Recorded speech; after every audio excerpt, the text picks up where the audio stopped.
안녕하십니까. 2022년 4월 20일 최병무의 팩트 시작하겠습니다. 이재명 민주당 상임고문의 정계 복귀, 안간힘을 쓰고 있다. 제가 여러 차례 말씀을 드렸는데, 그러려면 몇 가지 조건이 있습니다.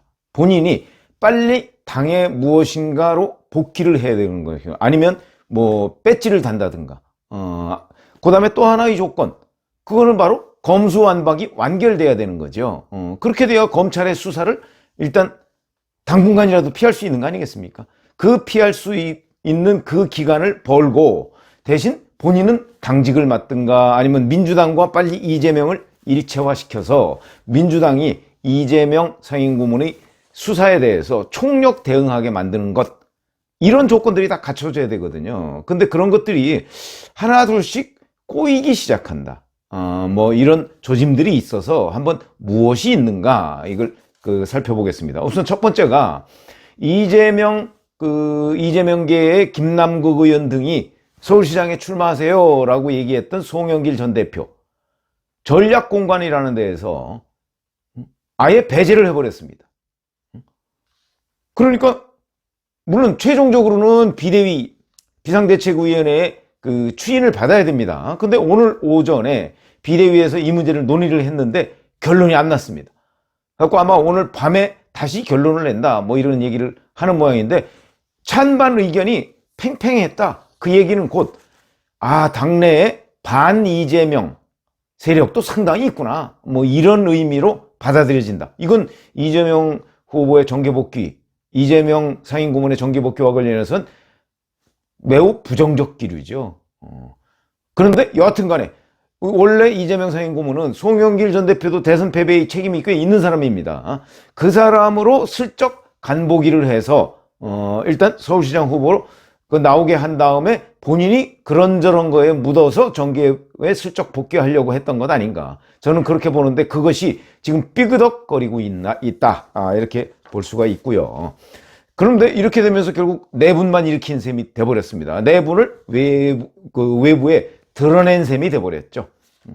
자, 또 하나는 오늘 여론조사가 나왔었는데 이재명 상임고문이 사실은 분당 을에 김병욱 의원을 성남시장 후보로 차출을 하고 그렇게 되면 이제 4월 달 중에 만약에 의원직을 내놓으면 그러면 그 자리는 6월 1일 날 보궐선거를 치르게 됩니다. 그게 또 마침 현재 윤석열이 아니죠. 현재 이재명 상임고문이 살고 있는 분당구 순회동, 그게 분당을입니다. 그러니까 거기에 이제 본인이 출마를 해서 국회의원 배지를 단다. 그러면 일단 방탄 갑오를 하나 마련하는 셈 아닙니까? 그래서 그런 걸 하려고 이제 그것도 여러 선택지 중에 하나였는데, 리얼미터 조사를 보니까 18일과 19일 날 경기도에 있는 유권자들을 상대로 조사를 했습니다. 그랬더니 반대가 57.5%, 찬성이 37.5%. 매우 낮은 숫자입니다. 국민의힘 지지층에서는 뭐 90.1%가 반대. 이거야 뭐 당연히 그럴 것이다 이렇게 예상을 할 수가 있었는데, 민주당 지지층에서도 찬성이 68.8%입니다. 반대가 꽤 있다는 얘기가 되는 것이죠. 이것도 이재명 후보한테는, 이재명 상임고문한테는 상당히 부담이 된다. 특히 중도층에 봤더니 중도층에서는 반대가 60.1%다. 찬성은 35.1%. 그러니까 민주당 지지층을 빼고서는 뭐 국민의힘 지지층이야 이제 물론 반대가 많을 거지만 중도층에서도 압도적 다수가 이재명 상임고문의 보궐선거 출마, 이걸 반대하고 있다는 거는, 그렇지 않아도 그 지역이 분당구 순회동이요, 지난 대선에서 이재명 후보가 윤석열 후보한테 많이 졌던 지역입니다. 이렇게 되면 당선, 물론 국민의힘 후보가 누가 나오느냐에 따라서 다르지만 이준석 대표가 거기 저격수가 있다 이렇게 얘기를 했습니다. 뭐 그게 누군지는 모르겠습니다만은 이재명 후보가 결코 거기서 당선을 낙관하기 어렵다. 이런 것도 또 굉장한 부담이 되는 거죠. 이게 이제 정계복귀 시나리오 중에 하나였는데 그게 점점 어려워지고 있는 것 아니냐 이런 생각이 들고요. 자, 그 다음에 이제 보다 결정적인 건 역시 검수완박이죠. 검수완박을 통해서 검찰의 수사권을 박탈을 해 놓으면 이 수사권, 6대 범죄 수사권은 그냥 자연스럽게 경찰로 넘어가는데, 아시다시피 경찰은 지금 수사에 여력이 없습니다. 능력도 부족하고요. 바로 이런 점 때문에 사실은 그래서 검수완박을 한다. 그리고 3개월 유예를 해놨는데 아마 8월 초까지 이제 5월 초에 공포를 한다고 하면 8월 초까지 뭐 중수청이든 특수청이든 못 만들 것이다. 그렇게 되면 만들어도 거기서 수사 역량을 제대로 발휘하기가 어려울 텐데 못 만들 가능성이 농후하다고 본다면 결국 6대 범죄는 민주당 황운하 의원의 말대로 증발해버린다. 6대 범죄에 대한 수사는. 그걸 노리고 있는 거다. 이렇게 저는 보는데 이게 또 간단치가 않습니다. 자, 법사위의 안건조정위원회를 염두에 두고 사실은 원래 민주당 소속이었죠. 양향자 의원 사보임을 했는데 법사위에 데려다 놓은 거죠. 데려다 놨는데 그게 왜 그러냐면 안건조정위원회에 올리면 최소한도 90일간 안건조정 심사를 해야 됩니다. 이걸 어떻게 할 것인가 그걸 협의를 해야 되는데 그 안건조정위원회는 민주당하고 민주당이 아닌 그러니까 그거는 이제 국민의힘도 있을 수 있고 무소속도 있을 수 있죠. 그렇게 해서 3-3으로 구성이 되게 돼 있습니다. 그런데 지금까지 법사위에는 민주당과 국민의힘만 있었으니까 거기다가 친여 무소속을 하나 끼워 넣으면 이 사람을 안건조정위원회 위원으로 딱 임명하면 6명 중에 4명이 민주당 편이 됩니다. 이렇게 되면요 안건조정위원회 90일까지 안 가고 바로 끝내버릴 수 있습니다. 이걸 노리고 양향자 의원을 거기다 데려다 놨는데 양향자 의원이 자 본인이 직접 작성한 문건에서 나는 양심상 검수완박에 찬성할 수가 없다. 이렇게 되니까 이제 비상이 걸렸습니다. 그러면 안건조정위원회 90일 거기다가 올려놓으면 이건 뭐 문재인 대통령 임기 내에 못하죠. 그러니까 오늘 조금 전에 민형배 의원 민주당 소속입니다. 탈당을 했습니다. 왜 탈당했을까요? 바로 이제 안건조정위원으로 민형배 의원을 집어넣겠다 이거 아니겠습니까? 그렇게 되면 어제까지 오늘까지 민주당이었던 의원 그 다음에 민주당 의원 3명 이렇게 해서 4명을 채우고 국민의힘 의원 2명 이렇게 해서 안건조정위를 지금 대비하고 있는 겁니다. 이렇게 되면 안건조정위에 90일까지 안 가고 바로 3분의 2 찬성으로 안건조정위를 끝내버릴 수가 있습니다. 그렇게 하겠다는 거죠. 그런데 잘 생각해 보시면 자 민형배 의원의 탈당은 뭐 만천하에 우리는 꼼수를 부려서라도 검수완박을 완수하겠다. 이걸 공개적으로 드러낸 셈이죠. 이게 얼마나 코미디 같은 일입니까? 검수완박이 그렇지 않아도 당내에서 이런저런 비판을 받고 있는데 그런데 여기다가 이런 눈에 뻔히 보이는 꼼수까지 부려가면서 검수완박을 완결한들 지방선거에 악영향을 미칠 것은 너무나 뻔하다. 그렇지 않아도 악영향이라고 얘기를 했는데 이런 코미디 같은 일을 다시 벌임으로써 또 더 큰 좋지 않은 영향을 미칠 것이다. 이렇게 생각이 듭니다. 이것도 그러면 검수완박을 해야 이재명 상임고문의 정계복귀가 수월해지는데 이것도 또 하나의 이 암초가 되고 있다. 이렇게 생각을 하고요. 그 다음에 오늘 보면 또 박병석 국회의장이 미국과 캐나다를 꼭 가야 된다. 취소 못한다 그러는데 보류를 해버렸습니다. 이거는 이재명 상임고문의 정계복귀에 뭐 청신호가 될지 적신호가 될지 아직은 불분명합니다. 왜냐하면 박병석 국회의장이 자 직권상정을 할 것인가 말 것인가에 대해서 아직 입장을 밝히지 않고 있기 때문에 글쎄요 뭐 예상해 보건대 아마 최종적으로는 박병석 국회의장이 하지 않을까 이렇게 생각을 합니다. 민주당 소속이잖아요 원래. 지금은 이제 국회의장이 됐기 때문에 잠시 뭐 당적을 버렸지만 뭐 결국 민주당 사람이니까 아마도 하지 않겠는가.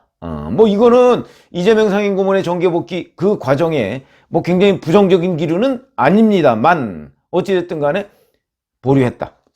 그 다음에 요게 또 하나 문제가 되는 게 있습니다. 바로 이렇게 되면 이제 이런저런 것들이 다 실패하면 검수완박법을 막기 위해서 국민의힘 의원들이 필리버스터를 할 것이다. 이건 뭐 충분히 예상할 수 있는 대목 아닙니까?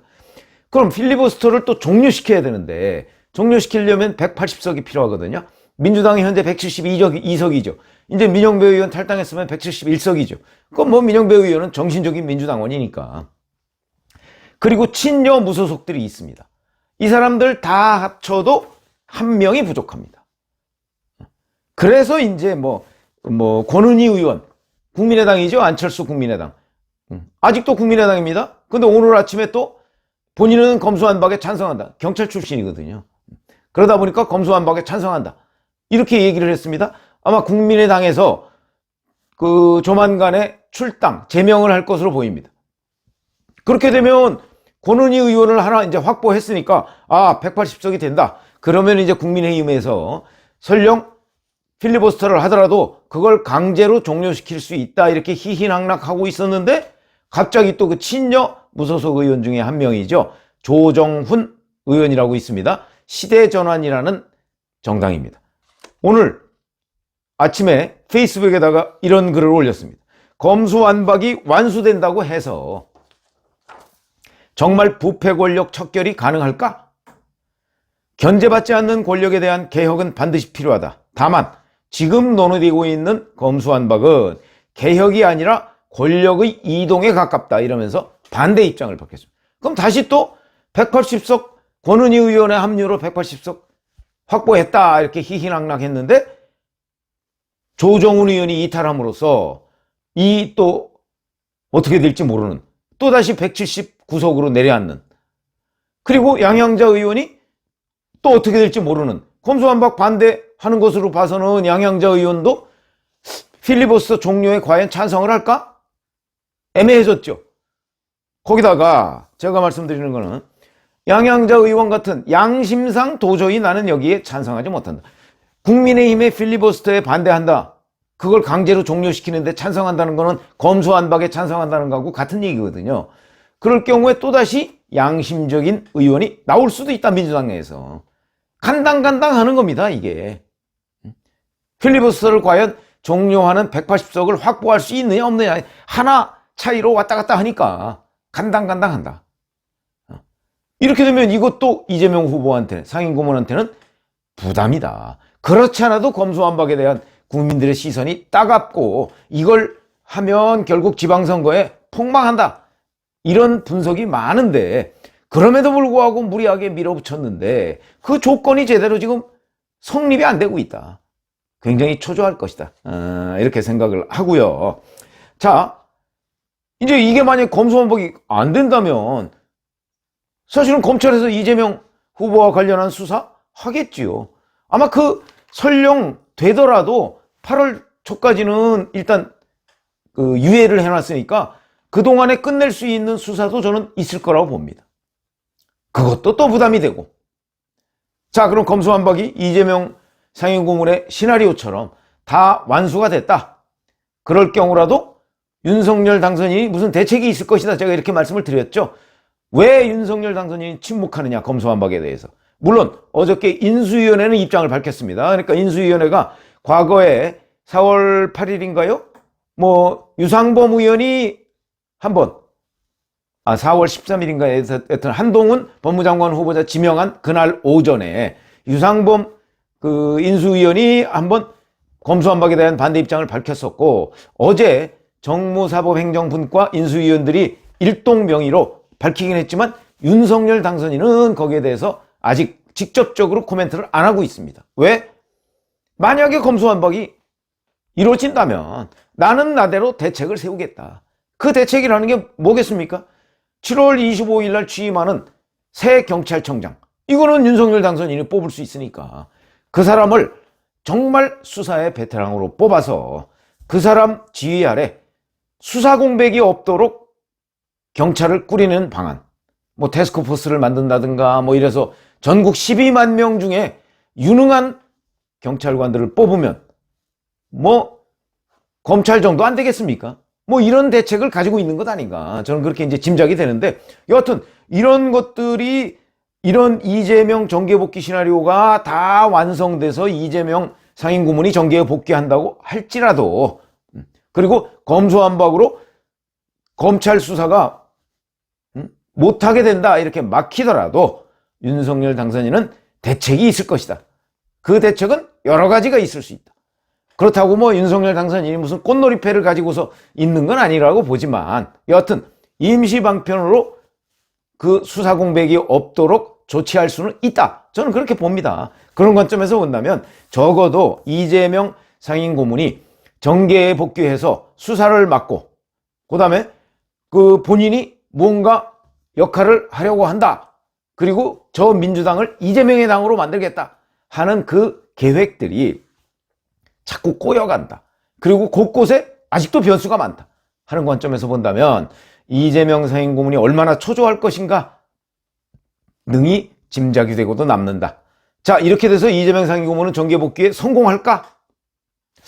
글쎄요. 누구도 자신할 수는 없지만 저는 뭐 성공할 가능성은 일부 있다고 봅니다. 그러나 역시 수사의 칼날은 그게 검찰이 됐든 경찰이 됐든 피하기 어려울 것이다.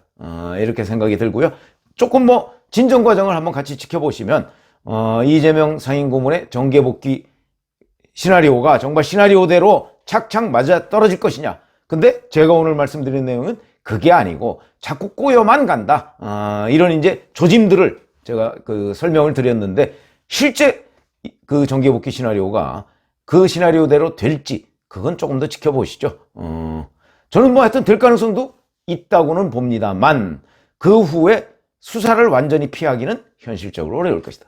이렇게 말씀을 드립니다. 고맙습니다.